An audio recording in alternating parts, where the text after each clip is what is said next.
Laurie Huston's News for the Heart is dedicated to helping you give a voice to your own soul. Our hearts have the power to free us from pain and the struggles that keep us from awakening to our true essence. Join Laurie now as we delve into our heart and soul to find the path that will open us to the possibilities and lead us to the life we love to live. And good afternoon. This is News for the Heart. Wow, it's 2 days before the end of the year, and we're going to be starting a whole new year, and I'm really hoping that this new year is going to be better than this last one. Although for some of us have had great years. And speaking of great years, Tom, you've had some nice changes going on, but let's talk about a great experience that's coming up in January for you. And I'm very excited because it's going to bring your audience hopefully much, much larger. So welcome to the show, Tom. Thank you, Laurie. It's always good to be here. I enjoy these News for the Heart broadcasts. It's my opportunity to talk about the soft side of MBT, not the hard side or the science side. This is, that part of MBT that kind of the science of the subjective rather than the science of the objective world. And MBT creates both sciences, one of the subjective and one of the objective. And as everybody who's been watching these knows, the subjective side has a lot to do with fear and ego and belief. Those are the three things that kind of determine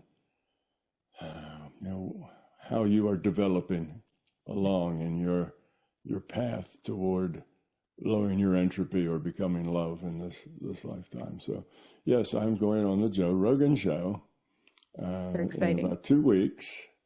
And the thing that is particularly awesome about Joe Rogan is he has about 10 million viewers every show. 10 million people is a lot of people. So that much exposure is a great opportunity, for me to have. So it will raise the bar, I think, and with some people, I've talked to another person who has been on Joe Rogan. I called him up and said, "You got any hints and do's or don'ts for me?" And they did. They told me some things that would be helpful. Excellent. But then he said, within the next 2 or 3 days, I sold 5,000 more books than I would have sold otherwise. But then it sort of went back to normal. But that's because that person doesn't really have a lot of content that changes people's lives. He's into speculation about AI and virtual reality and that sort of thing, but it's mostly speculation. So it's just ideas. And MBT isn't like that. If I get, an extra 10,000 people who read the book, at least half of them will become MBT people after that, because reading the book will change their life. They will see the world differently. It'll change their perspective. It'll change their sense of who they are and why they're here and all the rest of that stuff. So I'm hoping that when the Joe Rogan swarm floats my boat up to a higher level, that it won't go back to where it was. It will stay. It will. It'll find a higher place to rest than it had before. And of course, that's just perfect.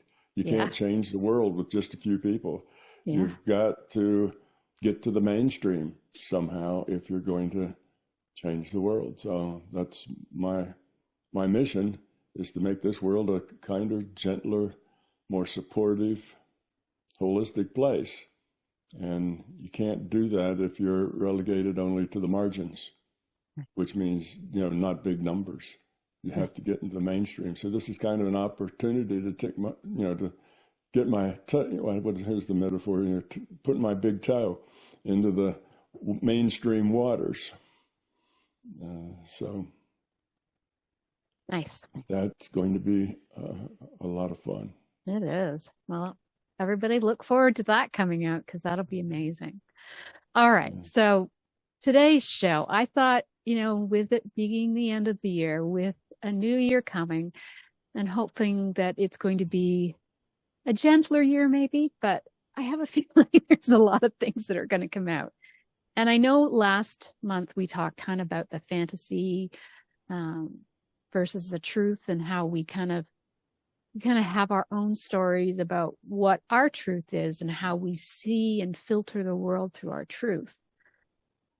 I guess the question I have, and I know we talk about this a lot, but the question I thought we could kind of play with is, we need to keep our hearts open. We need to use our intuition more, and instead of listening to media or watching the news or all the stuff that sort of brings our energy down. But when the world seems to be in such a flux, such a change, I know change is inevitable, but how do we stay open? How do we remain positive, kind, loving when we feel like our world is sort of falling apart?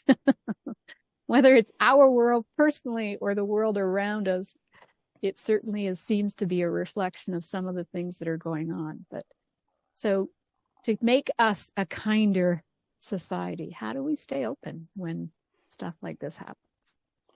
Well, it just depends on your attitude. If you have an attitude that says, the world isn't the way I like it to be, it's not the way I prefer it to be, and that's a problem. It needs to be the way I know is best.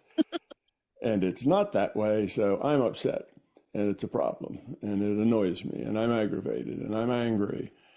Well, that attitude will bring you annoyance and anger, and you will be full of stress, and that stress will wear and tear on your body, and you will not be happy. You will be constantly annoyed and aggravated because the world just won't fall in line with what your preferences are. That's, that stems, of course, from a fear. The world isn't the way I need it to be, the way I want it to be. Oh no, it isn't going to be optimal for me or for mine. And then that's a problem. So, on the other hand, there's the other viewpoint that says, I'm here to learn and grow. Stuff happens, I get to deal with it. And exactly what the stuff is that happens is not that important. What's important to me is how I deal with it. Because if I deal with it well, deal with it positively, then I grow up. No matter whether everything else is going to hell in a handbasket or not, I'm growing up, so I'm doing good for this incarnation. I'm becoming more love, more caring. So if you have that attitude, then the fact that the world is in such disarray and seems to be getting more and more disarray as we go, that's okay. It's just the way it is. And you accept that it is what it is because we are who we are. If we, the human population, were not so full of fear and ego and beliefs, then it wouldn't be this way. But we are. And the only person you can change is yourself. So all those other people out there who are not doing it right and don't understand, which means they disagree with you, all of those people, you just have to say, well, they're at the level that they have to be at. They're being challenged to make better choices, to be more positive. And for the most part, they're failing those challenges because they're just not very grown up. And you fail a whole lot more than you succeed. It's fail, fail, fail, fail, win, fail, fail, fail, fail, win. Because the way you win is by a whole lot of failures teaching you lessons. And finally, after the 100th fail, you start to look around and say, there must be some better way. I need to change something that I'm doing.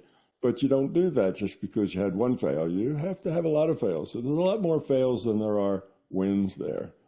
And that's why it takes us a long time for people to grow up. They actually have to change who they are, and that's not easy. So it's just a matter of attitude. If your attitude is, I know what's best, and all the people who disagree with me are the problem. And of course, everybody on every side feels that way. It doesn't matter what side of the culture wars or any other kind of wars that you're on. everybody on both sides feels that they know the right way, the better way, and all the people that disagree with them are just wrong. So you just have to let it be and say, the world is the way we are. We have a low quality of consciousness as a race, as a human race, and we're going to see a lot of control, power, force, behavior, because that's what low quality of consciousness does. It's all about control, power, and force, forcing other people to be the way you want them to be. And if they're not, well, you get rid of those people that disagree with you because they just don't understand. So that's the attitude.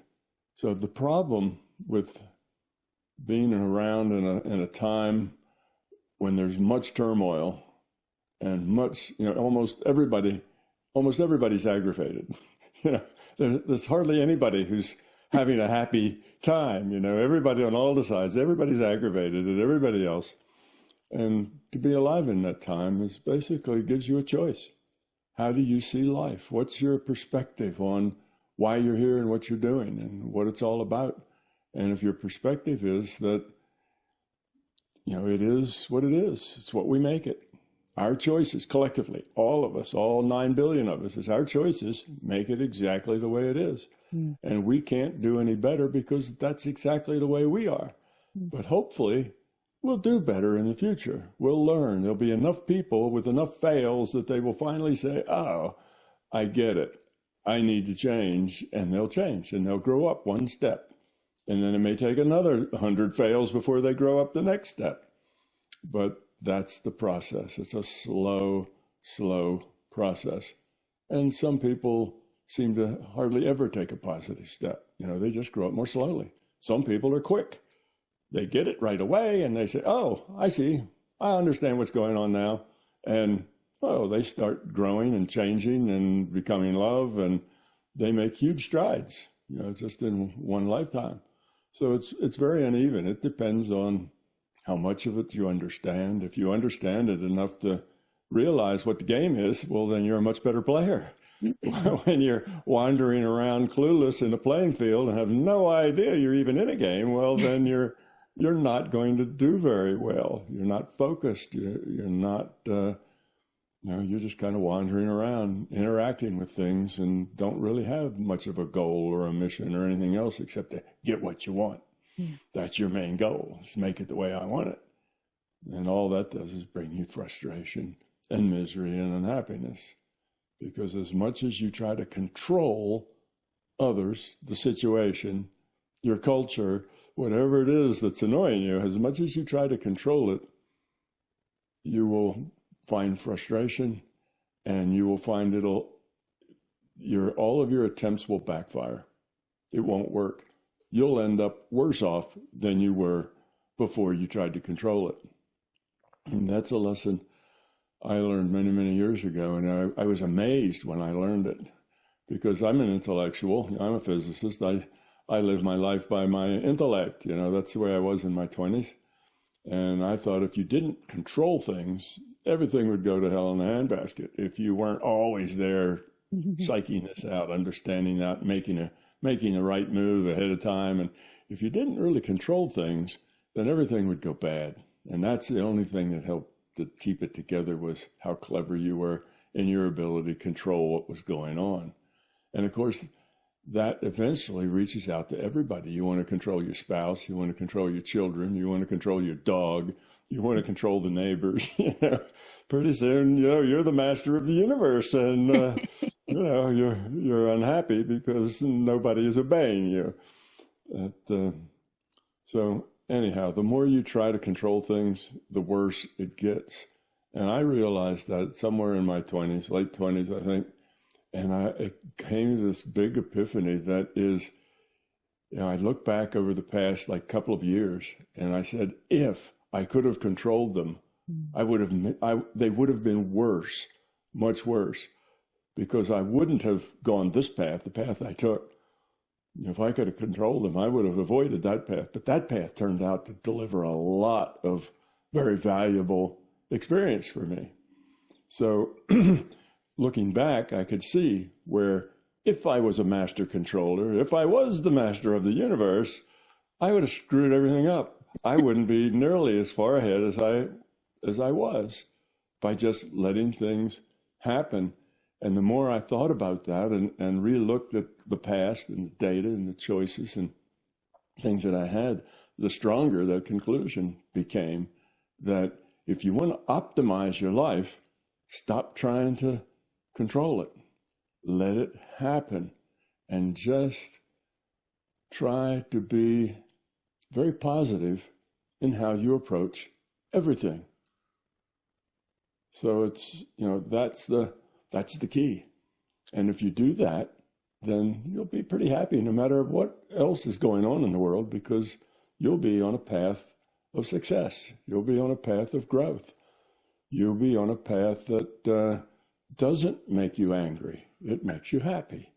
And here you'll be a person with a life of joy and peace and contentment and satisfaction in the midst of a whole bunch of people like in a pot that's boiling, and they're all upset and mad with each other. And you're in that just going, life is great. I love it. It's wonderful. And people think you must be, retarded or something because you don't understand how awful things are. Right. But it's not that way. You can find happiness and peace and satisfaction in any environment. The environment doesn't make you dissatisfied. You choose to be dissatisfied because you don't like the environment the way it is. And that's just your ego saying that I know how it should be better. Of course you do. You know how it should be better. But what you don't understand is how this thing will affect that thing, which will affect the next thing, which will affect something else, which comes back and affects you. You can't see that far ahead. So your little tiny vision of the way it needs to be is a very small view of a very big interactive thing. And your confidence that if everybody just obeyed you, that the world would be full of peace and happiness is just not true. You're not nearly as brilliant as you think you are. You don't know nearly as much as you think you do. And you would make a lot of decisions that you'd go, oh, that wasn't good, but I just didn't have enough information. Oh, messed that one up. That would happen a lot because you can't see ahead about how things affect things.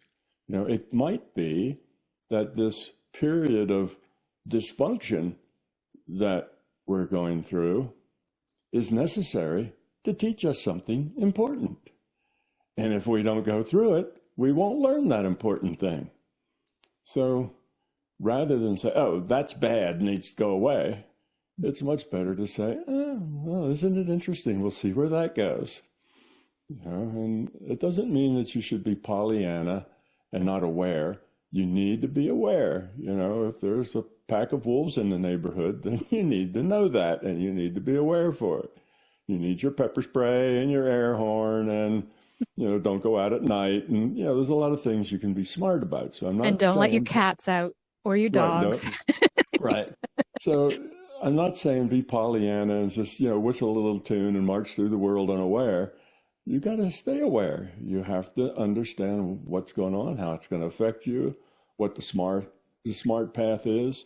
But you do that all within a context of being positive, not with the context of how can I force change to be the way I want. That's just the path of frustration and anger. So you be smart. Don't go outside and play with the wolves. They're not friendly. Keep your head down when you need to. Stick your head up when you need to. Take reasonable risks, but be aware of what your risks are. So be smart. But so you got to stay plugged in. You have to know what's going on and how it's going. Don't just shut the whole world out and I don't belong here anymore. I'm just tuning out and I'm gone.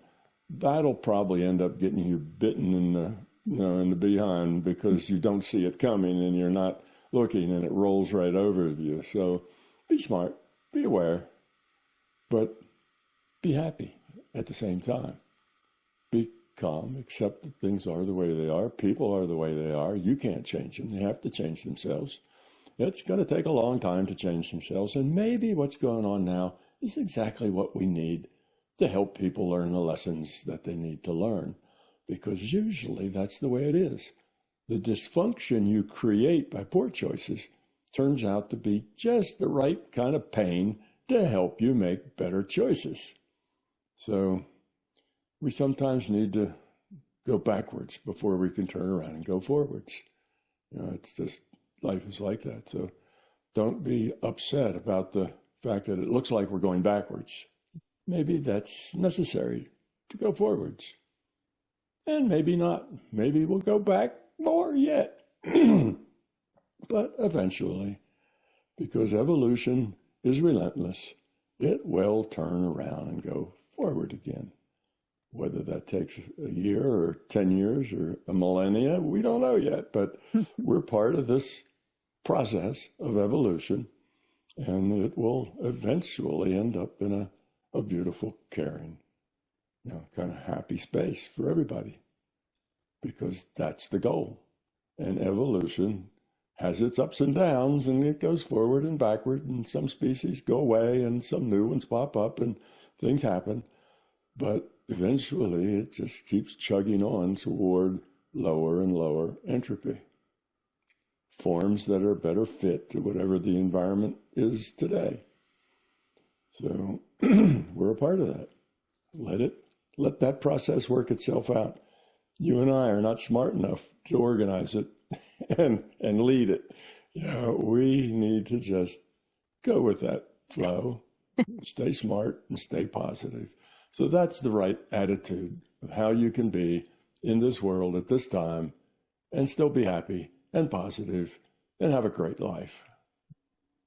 I think when I get everything you said. And when I think of an open heart and using our intuition, and I think we'll explore that next, and it's not that we can be happy all the time, because I don't think we can be happy all the time when stuff is going on. But to keep yourself open means, well, one, you're not trying to control it, but also that you're allowing it to happen instead of controlling it to happen. Mm-hmm. And then, so how do we use our incredible intuition? I mean, obviously, to me, I always see two intuitions. I see the one from the gut, which is generally about our protection. And if we hear about wolves, our gut intuition will let us know not to go outside.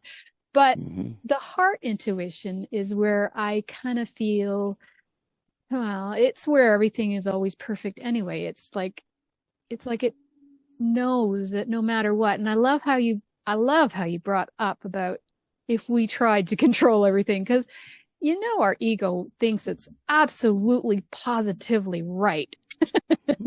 Absolutely. That's what egos are for. Right? And so how do we convince, I try and talk to it, but how do we say, okay, it's not that we have to be happy all the time. We just have to be open to possibilities. We have to be open to, I guess, just allowing the universe, the data stream, just when we feel things kind of spiraling out of control and it happens, how do we just go, okay, let me either look into it, or let me just be there, or feel into it, or just be there. Just be there with yourself, find out what it's triggering, and then just sort of work with that. But I know we can use our intuition to sort of gift us the answers. And I think sometimes we like to go to our heads, because, intelligence has been something that we have honored and valued for so long. It's not the answer. If we get into our head too much, then the ego comes with it. And it's like, I'm right. Let's change this. Let's control it.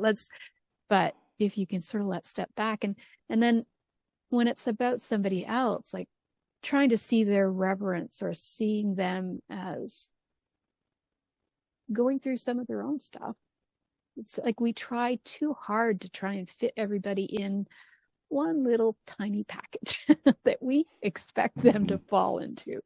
And so how do we use our intuition sort of say, you know what, this is happening and I like that it's happening. So how can I, and not try to control it, because that is what we do. And I like where this is going, because it's allowing us to sort of understand that if we did try to control everything, our lives would probably not be where it is right now. Everything would be much worse. Right. That's why it's bad as it is. That's why it's bad, is everybody's trying to control it. If people would just stop trying to control it and work with it as it is, we'd be way ahead of where we are now. So the reason is that everybody is trying to control it. Every little individual sitting down there in Nowhereville, trying to live a simple life and just get along, they're trying to control whatever it is they think they can control. And the people in their life, they're trying to nudge things this way and nudge things that way and manipulate the situation by saying this, but not saying that. And, everybody is in that process of manipulation and control, trying to make things better, mostly for themselves. And even if you're trying to make things better for everybody else, it's still a problem, because you don't know how to make things better for yourself. It's such a complex problem. The thinking you know is an error. You don't know. Just let it work out the way it does, and it usually finds the path of least resistance. It finds its own circuitous way through circumstances to being better. It goes in its own place. It doesn't try to run up the steepest hill. It tries to find its way, like a river going downhill. It finds the path of least resistance, which means it gets to where it's going a lot quicker and a lot easier. So things work themselves out in a more optimal way than anybody would ever be able to work them out by manipulation and by making them come out that way. So that's one thing. But the thing about intuition is that unless you're very practiced with your intuition, you can't tell your intuition from your ego. You can't tell the data you get from a database and the data that you produce in your own mind, because that's the data you like and that's the data you prefer. So many times when people try to use their intuition, they're just going back and selecting stuff out of their own story, because that's what makes sense to them, because that's why it's their story. It makes sense to them. So they go back and they get that because that makes sense. And if their intuition does give them something, well, that doesn't make nearly as much sense as what they get this other channel. So they take that other channel. And then their intuition is bogus. It's not really their intuition. It's their ego feeding, but they think it's their intuition. So you have to be pretty practiced at getting data with your intuition to know the source of that data, because sources don't, they don't come with tags on them. Oh, this is from, this is from the database. This is from the larger consciousness system. This is out of your own mind. This is out of your fear. They don't come with little tags on them. So you never know. So if you're not practiced at it, then you're just as likely to pull something out of your story as pull something out of a database that's in consciousness, where the truth lies. So you have to be skeptical always of your intuition. You have to think about it and say, well, does this make sense? And does this have the bigger picture? Where is this taking me? And then you have to make a choice. That's our job here. We make choices. And by those choices, we evolve or de-evolve. So you look at all the data, and mostly people make choices because of their fears, because of their egos, because of their beliefs. That's the basis for their choice. And almost always those choices turn out to be suboptimal. They turn out to create more trouble than they fix. So we're back to stage one, right? What do? You got to get rid of your fears. I guess that gets rid of your ego and your beliefs, and then life gets to be a lot simpler. So we're kind of back in the same space. So using your intention, having an open heart is a real nice little metaphor, because that means you're not trying to control. You're open to things that happen. You're okay with people being ornery or angry, because you can't change them. What good does it do to, shout at a cloud because it's dropping rain on you? It just isn't useful. Well, that's the exact same thing as shouting at somebody who's angry. Now you're angry about them being angry, and that doesn't help, solve any problems. It just makes them worse. Now there's two angry people. So, trying to be upset and force other people to see it your way is just makes things worse. It makes them retreat further into their own beliefs, because now you're attacking them from another side, telling them that they're wrong and they have the wrong information. And well, that's an attack. So they build a higher wall. That's what you do when you get attacked. You make your wall higher. You strengthen your defenses. You don't listen to the person who's trying to tell you and see if they have a good point. You never would think of that, because you already know what all the good points are. So anyway, intuition is good, because that's an independent guiding light that can really be very helpful if you can access it. But always be skeptical, and always make your own independent choices. Yeah, you can't say, okay, God, tell me what I should do in this situation. All right, God, tell me what I can do. God, should I go to the grocery store this afternoon, or should I stay home and pet the cat? You have to make your own choices. You have to look at all the players on the board. You have to look at what the rules are and what the probabilities are, and say, here is my best, most positive choice. And then you go do it, and then you learn from it. Turns out badly, what did I miss? Try to learn so you don't miss that sort of thing next time. And that's the way you go through life. And if you see life that way, then life becomes fun. It's like a puzzle. You get to make your best choice, and then you see how it works out, and then you learn from it. And that's a very positive thing. Now, when you have to deal with this world, you don't see it as oh, no, I got to deal with this awful, horrible world out there. You see it as, this is something that's going to be challenging to make your best positive choices going through this, and not get caught up in any of the stuff, not let your ego get snagged by the things you disagree with. Just let those disagreements stay there. And I guess another way of saying it is stop judging. Stop judging. Stop judging other people. If you have to judge someone, judge yourself.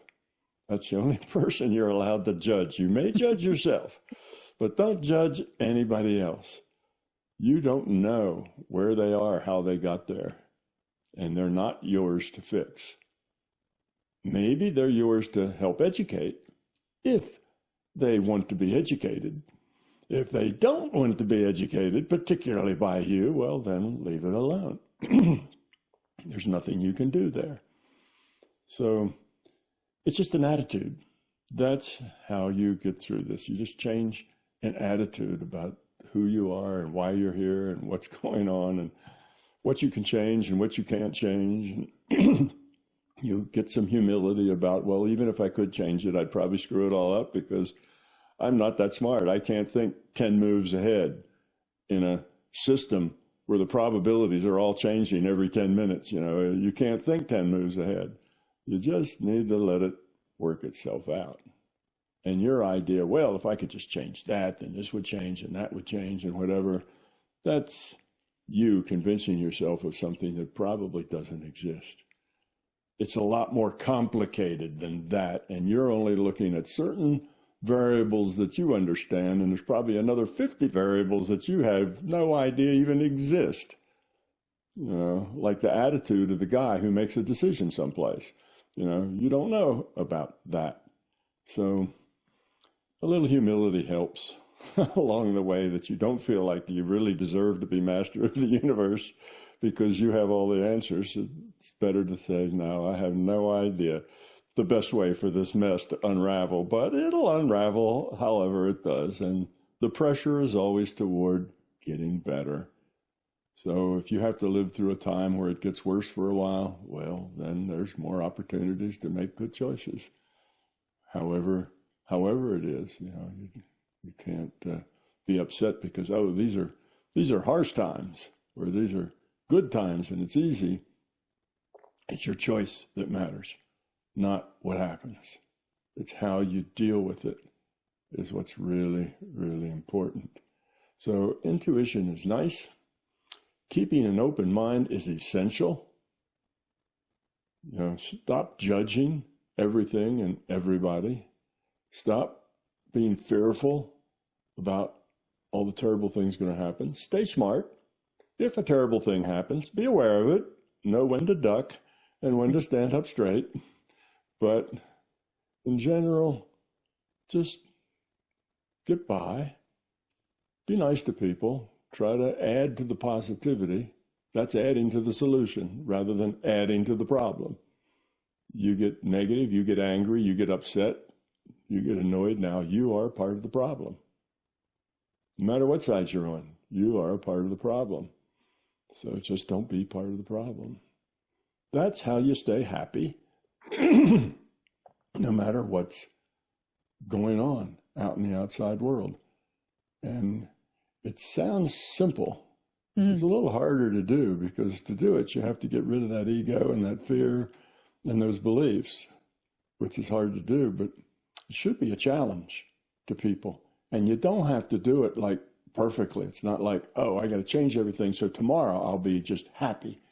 No, it doesn't work like that. You know, you just change one little thing, just be a little more positive in one little area, and that will help. And you know, maybe 6 months later, you're positive in another little area that adds to it. And growth is slow. Don't feel like it's impossible. Oh, I can't do that. I'm so annoyed with those people. How can I just let them be? They're screwing it all up for everybody. You know, you just have to say, well, maybe they are screwing it all up for everybody, but maybe screwing it all up is a step we have to take. That's who we are. And we need to see ourselves as to who we are. And if we keep forcing it to be prettier than it is, you know, what they say, putting lipstick on a pig, you know, if you keep trying to make it, you know, nicer and more attractive than it is, then you're not really helping it grow. You know, we did that in America with racism. You know, people would say, oh, we don't really have any racism anymore. Oh, we got through that. You know, that was the 60s and 70s, everybody loved everybody, and now, you know, there's no problem. Well, that's sugarcoating it. You know, that's putting lipstick on the pig. That's making things look nicer than they are. I'm going to remember that metaphor, because I don't think I've ever heard it quite like that before. Like that. That is a funny metaphor, isn't it? Yeah. It is. Yeah. I heard that when I was working inside of the Department of Defense. That was a metaphor that was used often, taking a project and making it so that it looked better than it was, you know, putting lipstick on a pig. But anyhow, you know, that doesn't help. You know, you think you're doing a good thing by doing things, maybe even passing laws that make things look better. Okay, that's nice and it's civilizing and everybody appreciates it, but that doesn't mean that things are finished. Doesn't mean you're done. It doesn't mean just because they look better that they are that much better. You know, you've just forced what you disliked underground. You didn't pull it up by the roots. Maybe you had an opportunity to pull it up by the roots once you had it on the run, but you didn't, because once it disappeared from your sight, you were done with it. You see, rather than take that extra effort to say, no, we need to keep pursuing this until we've ripped it all up by its roots. So sometimes just putting lipstick on the pig is not helpful in the long run, even if it makes the short run feel better. Sometimes you just have to look at how ugly it really is. And that is the thing that will help you change your mind, and how dysfunctional it really is. So think of everything that's out there as a lesson for us. It is the way it is because that's a lesson we need. And how do I know it's a lesson we need? Because that's what we created from our own dysfunction. That's our lesson. We have to sleep in the bed that we made, or we have to deal with the things that we've created. So it's the perfect lesson for us. We create a mess. We got a mess we have to clean up. So it's the perfect lesson for where we are and who we are. So all this dysfunction out there is just the way it needs to be to help us grow up. Now, we're slow. We don't grow up very quickly. So have patience. It may take a while, but the process is good. And the process is positive, even if in the local small picture view, it seems ugly. It's part of the bigger process. And sometimes you can't get the beautiful without going through ugly first. That's just the way it is. And you can't see the bigger picture until it's already passed. Exactly. The bigger picture is perfectly clear in hindsight. Yes. Right? That's always true. So that's why you just do your best and you learn from it. And you don't beat yourself up if you make a mistake and do things, that raise entropy rather than lower it. You just say, well, where's the lesson?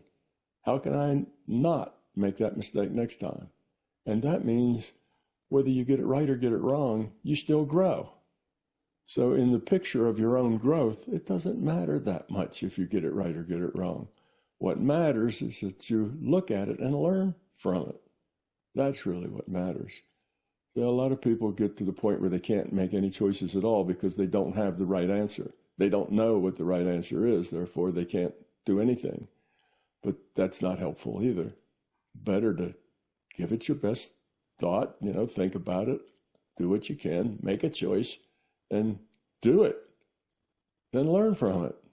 Don't not do it, because if you just sit there on the fence, not taking action, not doing things, then you can't learn. The only way you learn is by doing and learning from the mistakes you make. So mistakes are necessary. They're part of the process. And here we are, 9 billion of us, most of us making mistakes every day in almost every way possible, making horrible mistakes, bad attitudes, control, power, force, gimme, gimme, gimme, gimme, there's where we are. But we're creating the antidote as we make the mistakes. We're creating the dysfunctional situation that we're going to live in. So if we're greedy, greedy, greedy, greedy, eventually we'll shoot ourselves in the foot, and all the people whose money we've been taking won't be able to afford to pay us anymore because they'll all run out of money. And now our business goes down the tube too, because we killed the goose that laid the golden egg, which was the middle class with a lot of extra money to spend. You see, so it's lessons. We create lessons for ourselves. So look at the dysfunction that way. It's a lesson we've created for ourselves, and it's just the perfect lesson because it's the perfect image of who we are. So as a group, we are in the evolutionary process, and that's good. It's positive. As an individual living in a very specific time and place and situation, it could be horrible or it could be nice, but that's life. That's the way it is. Sometimes it is horrible. Sometimes terrible things happen, but you get another chance. You'll get another chance, and then another chance after that. It's not so much how long you live, but it's the choices you make while you're here. So if you can let go of that, if you can let go of death and uncertainty as well, then what's there not to like? Everything else is just the way it's supposed to be. So there's no reason to get angry about it. So that's just one viewpoint. No Pollyanna, No, just with your eyes shut, walking through the park. There are no wolves out today. It's not that. You have to be smart. I don't hear them. I don't hear them. Yeah, exactly. Yeah. Hear no evil, see no evil, speak no evil, right? Yeah. Yes. Yeah, no, you don't succeed by ignoring the problem. You succeed by making better choices for yourself. That's how you and everybody else succeeds.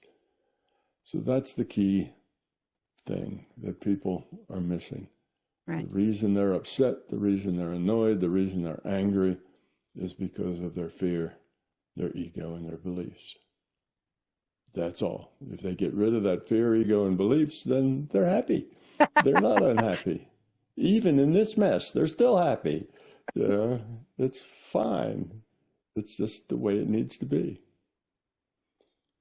So that's just a different perspective. So you just, change your perspective a little bit. And then you'll go from being upset and angry and fearful to, it is what it is. So lobotomy, is that what you're suggesting? No, that won't help. No, probably just not. Make you an equal opportunity idiot, right? You can't make good decisions anywhere. You still have to think. You still have to be smart. You just don't have to, Joe makes me angry. No, Joe does not make you angry. You choose to be angry. And you choose to be angry because you have fear, ego, and beliefs. That's why you choose to be angry. So just stop choosing to be angry. Choose to be positive. And let the angry people go be angry with each other until they learn. You can't teach them anything, so you just have to let them be. And if they create a very bad situation for you, well, you have to live with that. You don't, you're not the master of the universe. If, you're a whole bunch of people, a whole bunch of homeless people come down the street and they decide to take over your house, well, there's not too much you're going to do about that, except make the most positive choice you can. So life is not always the way you'd like it to be, but you always will have choices. And all you have to do is make the most positive choice you can in the situation that you're in. That situation may be horrible, may be unpleasant, but that's your own attitude that makes it horrible and unpleasant. It just is what it is. Deal with it. So I'm not saying that if you do this, everything will be happy and you will always have good luck and nobody will ever, try to run over you. No, people may run over you. You may have a horrible situation, but you do the best you can with that and you be positive with it and you deal with it as you can. And that will optimize the probability of you doing okay, of you getting through it, and your loved ones getting through it. And in as much as you fight and fuss and fume and complain, that will optimize the probability of you being hurt by it, and you're not getting through it very well. So you just look at what would you rather do? Okay, a horrible situation is coming your way. What are you going to do? Well, let's just optimize it so that the probability is that me and mine all come through it all right. And that means being positive. So, we're going to fight it. We're going to fight it to the end. Well, that optimizes the probability of it not coming out so well. You will probably just get run over. Or there'll be somebody else who's a bigger, badder fighter than you are on the next block. So you don't want to get into that kind of power struggle. So if you deal in power, then, that's like the live by the sword, die by the sword thing. If you're a power broker, then eventually it's going to be your turn to be cut off at the knees. That's the kind of life you live in. So that's the bigger picture. And if you have that bigger picture, then it's easy to be happy and not be upset. No, it doesn't mean your life will be a bed of roses. It just means that you'll do the best you can with what you've got. And you can't do any better than that. So that is what you live with and deal with. One of the things that I've noticed is when the bigger problems happen, it's because you've made you've made it part of your story, but you've made it like you've made a comment like this always happens, or no one cares, or like you come to this conclusion. And when I find when that happens, when I'm struggling with something, I just sort of take a moment and go inside and go, is this true? And of course, it's never true. Like literally never true. It's just your fear that's, coming up. Yeah. But it is an effective way if you can take that moment and sort of ask yourself, is this true? This statement that you've now declared, is it true? Yeah. Never. No, never. No, when you're in that self-pity mode, oh, woe is me, nobody loves me, if it wasn't for bad luck, I wouldn't have any luck at all, when you get into those moods where everything just seems to be crappy in every direction, and you feel, oh, what's the use? There's no way out, and you feel depressed, and all of that is just you making excuses for why you're not doing well, rather than saying, well, I didn't face those things very well. When I should have been nice and helpful, I was angry and spiteful. And that's why that person doesn't like me anymore. And you start looking at them and you can realize there's a lot of lessons in there for you to learn. But just taking that moment of introspection where every once in a while you stop, look at your life and say, am I judging? Am I judging people? Am I positive, or am I always complaining? Am I happy? Do I interact with people with a smile, or do I interact with people by telling them how awful things are and how bad my life is and that sort of thing? If you just stop and look at it, I think you'll almost always find that when you're negative, life begins to suck. It's unpleasant. And when you're positive, everything works just fine. And if you want to have a life where everything works just fine, then be positive. It's just that simple. But, taking these little moments of introspection are very, very valuable if you're grown up enough to actually do it, rather than just, justify your misery more. Oh, let me look here. Oh, yeah, people are awful. People just treated me so badly. And then you just dig a deeper hole for yourself to be in. That's the self-pity hole. And that's one of the toughest ones to climb out of. That's a terrible way to go, is to start feeling sorry for yourself. But that's where the ego takes you, because the ego doesn't want to admit that it has anything at all to do with your unfortunate circumstances. So it forms the proper beliefs to insulate you from any responsibility, and there you go. You're just suffering at the hands of other people. Yes. No responsibility at all. No responsibility at all. No. Yeah, that's the way these things work. So that's how you stay happy in a really, crappy environment. You don't see it as crappy. You see it as the way it needs to be. Just the right challenge that we need to do better.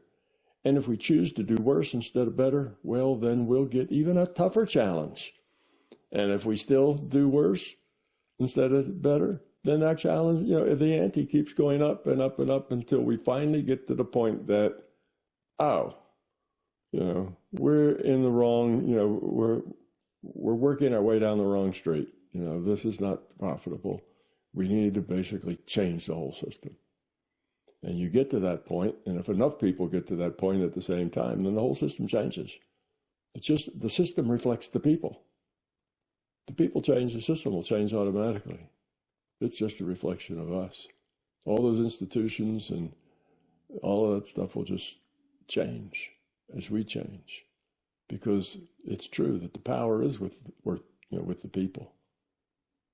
If you have somebody and they got a whole lot of power, but they're the only person in the world, what difference does it make?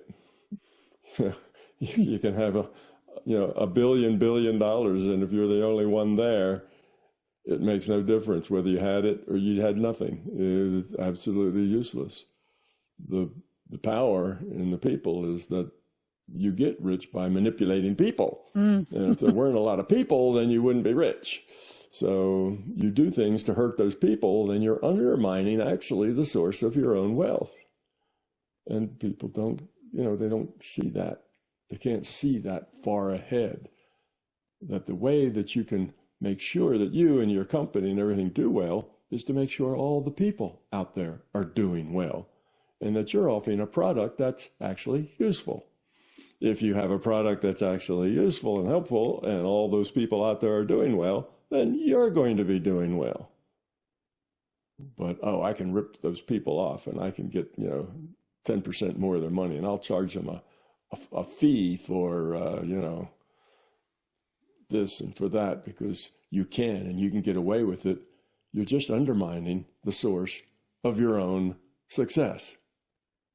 And that's not smart. It's not helpful. And what it'll do is it will eventually ruin you. If you keep doing that, then suddenly, oh yes, you have $1 billion in the bank, but it's worthless. It doesn't do anything for you, because you've destroyed the system that actually created the wealth. That wealth there's nothing to buy. There's nowhere you can go that's safe. There's nothing to buy. You're in the same mess everybody else is in, whether you've got $1 billion or not. And that's one of these things, like, people don't think far ahead. They only think one step ahead. They don't see the 5 steps ahead of where it's going to go eventually. They don't see big pictures. They get stuck in little pictures. So try to always see the biggest picture you can imagine. Not just what happens next or what happens next after next, but what happens 3 or 4 or 5 things down the road. And that will tell you that if you want to optimize something for yourself, you need to optimize it for everybody. And that will optimize it for yourself. And as much as you optimize it only for yourself at the expense of everybody, eventually that will bite you, and you will lose, you will lose that power that you so much, covet. So that's why civilizations rise and fall, through the dysfunction of their people. Well, this has been, actually, I've really enjoyed this show. It's brought some great things to sort of chew on, think about. Absolutely. Yeah. One of those biggest things, that if you're unhappy and miserable, it's because of the choices that you make. It's not because the world is so nasty. It's because of the choices you make. You can be poor and happy. Those two are not incompatible. You can be poor and very happy. If happy is what you want, then, that's different. That's making good choices. And that'll raise your probability of having a good life. Won't necessarily guarantee it, because you could just be at the wrong place at the wrong time and get run over. That happens. But if you just stay positive, you optimize your probabilities of good things happening. And you can't do any better than that. You can't guarantee anything. The world runs on probability, and millions, billions, 9 billion choices going on all the time. And how those choices affect each other, is a maze so deep that nobody knows what's going to happen next. So you just have to work the probabilities, be positive, and see what happens, and deal with it positively. Love it. All right. Well, great show, Tom. The hour just goes by so quickly. It does. But this is a good show. I liked it.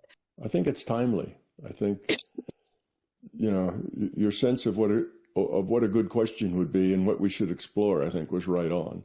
It's very, very timely. There's a lot of people who are just right up to here with stress, because the world is not the way they know it should be. And stress is a killer. Stress will destroy your health, mental health, spiritual health, physical health, all those health disappear with stress. All right. Well, good show. You've been listening to News of the Heart. We've been getting the heart of what matters with Tom Campbell. A good New Year's message. I like it. All right. We'll be back next month, and well, that'll be all about love. So we'll see you next month. And thank you, Tom. As always, wonderful show.